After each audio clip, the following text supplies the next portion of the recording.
दोस्तों, क्या आपने कभी सोचा है कि जो आप कुछ कभी सोचते हैं क्या वो आपकी अपनी सोच है? क्या आपका वोट सच में आपका अपना फैसला होता है? और क्या मंदिर मस्जिद का झगड़ा असली है या फिर एक खेल का हिस्सा है? दोस्तों, आज के इस वीडियो में हम एक ऐसे सवाल की गहराई में जाएंगे जो शायद आपने भी कभी न कभी ये सोचा होगा कि क्या सच में कोई गुप्त समाज इस दुनिया को चला रहा है।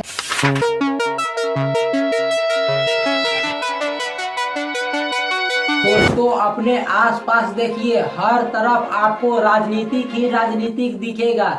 एक तरफ कांग्रेस का झंडा तो दूसरी तरफ बीजेपी का झंडा लहर रहा है और इसी में कलर का भी कम्युनिकेशन है। एक तरफ केसरिया है तो दूसरी तरफ सफेद है। एक बोलता है राष्ट्रवाद तो दूसरा बोलता है धर्म। हमें लगता है कि ये दोनों का सोच अलग अलग है, लेकिन आप सोचिए, क्या ये लड़ाई असली है या फिर ये बस दिखाई देने वाला खेल है? जरा आप कल्पना कीजिए, एक शतरंज के बोर्ड पर दोनों तरफ एक अलग अलग रंग का मोहर है, पर खेल रहा है एक ही खिलाड़ी। अगर एक पार्टी हमेशा सत्ता में रहे तो लोग शक करेंगे, लेकिन अगर कभी बीजेपी और कभी कांग्रेस जीतेगा तो जनता को लगेगा कि लोकतंत्र अभी जिंदा है। ऐसे में उनको लगेगा कि लोग खुश हैं और उनका वोट काम कर रहा है। और इसी बीच असली फैसले चुपचाप हो रहे हैं हमारे बिना। यही खेल बिजनेस के दुनिया में भी चलता है। आईफोन वाले बोलते हैं कि हम बेस्ट हैं और एंड्रॉइड वाले बोलते हैं कि हम स्मार्ट हैं। लोग आपस में बहस करते हैं कि कौन बेहतर है, लेकिन असल में दोनों कंपनियां एक जैसी सप्लाई चेन और एक जैसा बिजनेस मॉडल और डाटा सिस्टम का इस्तेमाल करते हैं। यानी ये झूठी प्रतियोगिता है। हम आपस में लड़ते रहते हैं ब्रांड के नाम पर, जबकि असली फायदा सिर्फ दोनों कंपनियां का ही होता है। हम लोग को कुछ भी फायदा नहीं होता है। और सबसे संदेशशील मुद्दा है धर्म, मंदिर और मस्जिद, हिंदू और मुस्लिम, ये विवाद कभी भी खत्म क्यों नहीं होता है? क्या वाकई में ये आप होते हैं या फिर इसे कोई और बढ़ाता है? आप इतिहास उठाकर देखिए, जब भी जनता एकजुट होती है और जब लोग सरकार से सवाल पूछने लगते हैं, तभी कोई धार्मिक मुद्दा उभर आता है और मीडिया उसे सोशल मीडिया पर बार बार दिखाते हैं और लोग पागलों की तरह सोशल मीडिया पर झगड़ने लगते हैं और देश दो हिस्सों में बट जाता है। क्या ये सहयोग है या फिर कोई रणनीति है? यानी अपने में लोगों को बांटो और ऊपर से राज करो। अब दोस्तों, सवाल उठता है कि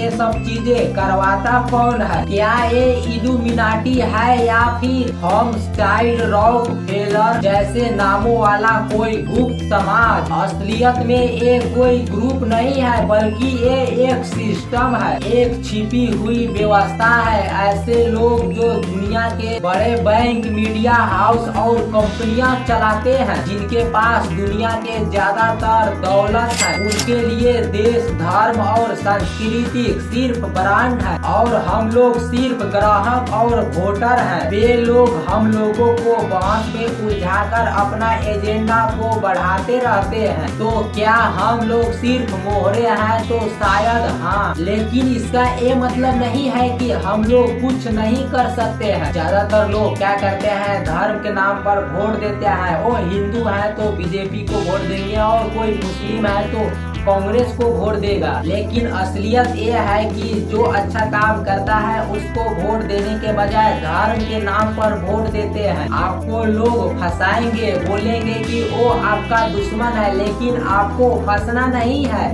बल्कि आपको पूछना है कि वो मेरा दुश्मन क्यों है। क्या धर्म और पार्टी और जाति हमारा गरीबी और बेरोजगारी से बड़ा मुद्दा है? दोस्तों, जब हम इन बातों पर ध्यान देंगे तब ये खेल अपना ताकत खोने लगेगा। आप असली मुद्दों पर ध्यान दीजिए, शिक्षा, स्वास्थ्य, पर्यावरण और रोजगार पे। यही हमारे भविष्य का असली मुद्दा है। तो दोस्तों, शायद इस दुनिया को कोई गुप्त समाज नहीं चला रहा है, लेकिन एक सिस्टम जरूर है जो हमें बांटकर भ्रमित करके नियंत्रित कर रहा है। असल सवाल ये नहीं है कि वो कौन है, बल्कि ये है कि उनके खेल को समझने के लिए क्या हम तैयार हैं। अगर ये बातें आपको सोचने पे मजबूर किया तो लाइक और शेयर जरूर कीजिएगा और कमेंट में बताइएगा कि ये सिर्फ कहानी है या फिर सच में कुछ छुपा हुआ है। और हमारे चैनल को सब्सक्राइब जरूर कीजिएगा, जहाँ पे सिर्फ सवाल ही नहीं उठाते बल्कि सच्चाई को तलाश करते हैं। तो दोस्तों जागते रहिए, सोचते रहिए और सवाल उठाते रहिए। तो मिलते हैं अगले वीडियो में। बहुत बहुत शुक्रिया वीडियो देखने के लिए, धन्यवाद।